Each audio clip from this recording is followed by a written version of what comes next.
We're committing a sin by making this video in the way that we are because the Montreal Canadiens are going to be playing a hockey game in a few minutes from now. By the time this video is uploaded on YouTube, you may already be watching that game.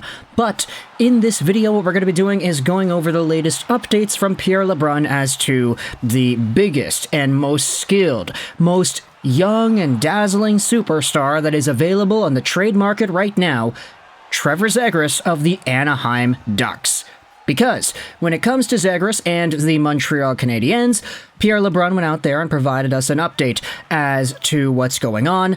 The video is linked in the description. It's on tsn.ca. The tweet goes out there and reads this. From Pierre LeBrun on the Jay on Sports Center show. Here are some thoughts on Gary Bettman upholding Morgan Rielly's 5-game suspension, the latest on Noah Hanifin, and Trevor Zegras, and why the floodgates have yet to open on the NHL's trade market. Now, when it comes to this entire conversation, you did have a few tweets that were mentioned that summarized what it was that LeBrun said on the program. This is the main one from NHL Watcher. Here's what Pierre LeBrun said about Trevor Zegras on the show. Of the 4 to 5 teams that I'm told have phoned the Anaheim Ducks, the Montreal Canadiens are indeed one of them. So it's true, and why wouldn't they phone him? But having said that, I don't get the sense right now that the Ducks are committed to moving Zegras.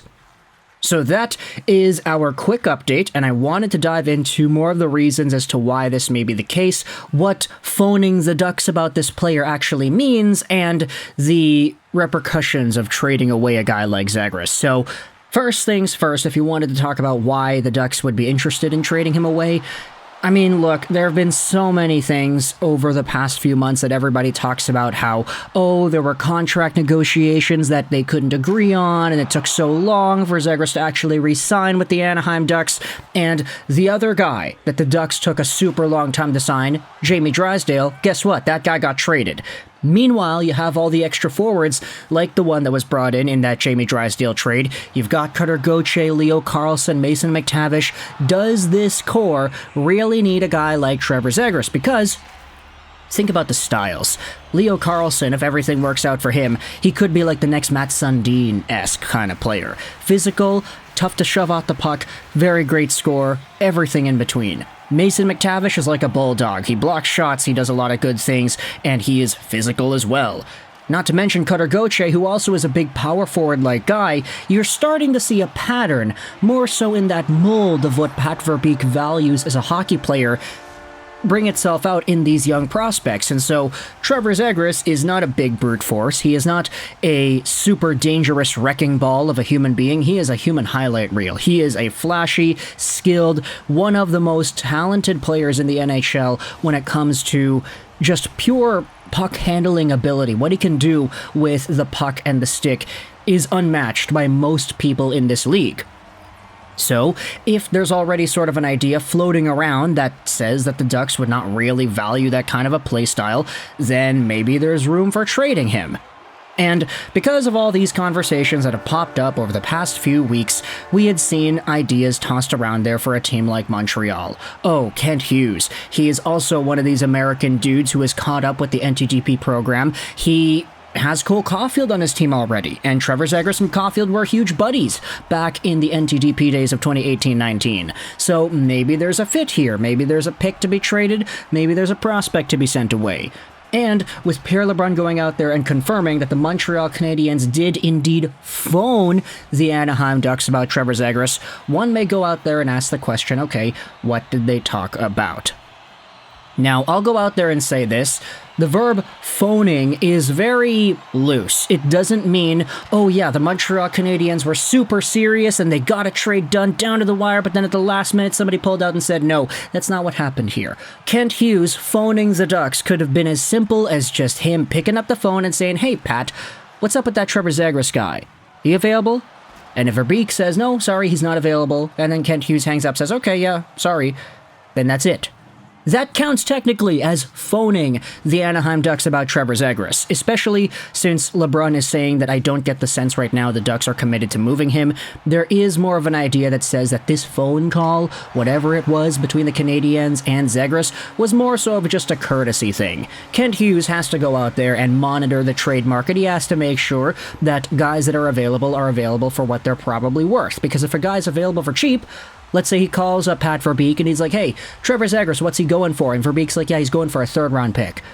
Like, you get that trade done immediately. If you see a bargain on the market, then you take it. But for now, just doing your due diligence and checking out what's available on the market, that in itself is kind of necessary. You have to be able to do that as a GM of an NHL team. So Kent Hughes checking in with the Trevor Zegras conversation. It's not new. Not really the most surprising thing, but it is interesting to have ourselves the confirmation on SportsCenter that indeed the Canadiens did check in and they did call asking about Trevor Zegras in a trade capacity. Now, when it comes to the idea of trading him away, because we're having this sort of floating thought that the Ducks would not want to trade him anymore, according to Pierre LeBrun, it makes it a lot more difficult to label what a trade package could look like. And if you wanted to just go with that standard kind of deal that everybody likes to talk about, you know, when Pierre-Luc Dubois got traded, when Eichel got traded, when Chychrun got traded, when Patrick Kane got traded, when Claude Giroux got traded, whenever these top-tier players get traded, it's always the same thing that appears to be the ask. A first, a top prospect, and a roster player. Do the Montreal Canadiens have the assets to go out there and make this deal work if it's that kind of a price? Yeah, they do. They do have their first-round pick this year. They have their first-round pick next year. And the year after that, they've got a few extra first-round picks as well from Winnipeg and Calgary for both of the Sean Monahan trades. Do they have players on the roster now that could be seen as valuable replacements? Hey, Brandon Gignac is a second-line center right now, so why not him? Of course, I'm half joking, but the thing is, the Canadiens do have enough guys on their lineups right now where it's like, okay, if you needed to get a trade made in order for the roster players to work, then okay, like that makes sense. You could do that, but try not to touch any of the younger guys that are actually making an impact and significantly contributing to part of this team's future. And then, of course, for prospects, the Canadiens have quite a few of those. So if you wanted to force a Zegras trade that looks like that package that everybody talks about, then, hey, you could try to do that with Montreal, but if the Ducks aren't willing to buy, then, hey, you have no choice. You have to up the ante, right? So let me know your thoughts in the comment section below whilst this Canadiens game is prepping itself and maybe even while it's going on. What are your thoughts on this Pierre LeBrun trade update that Trevor Zegras was indeed called on by the Montreal Canadiens in some sort of a phone conversation with the Anaheim Ducks? Does this mean a trade is close? No, not necessarily, but does it mean that the Canadiens were checking in? Yes, it does.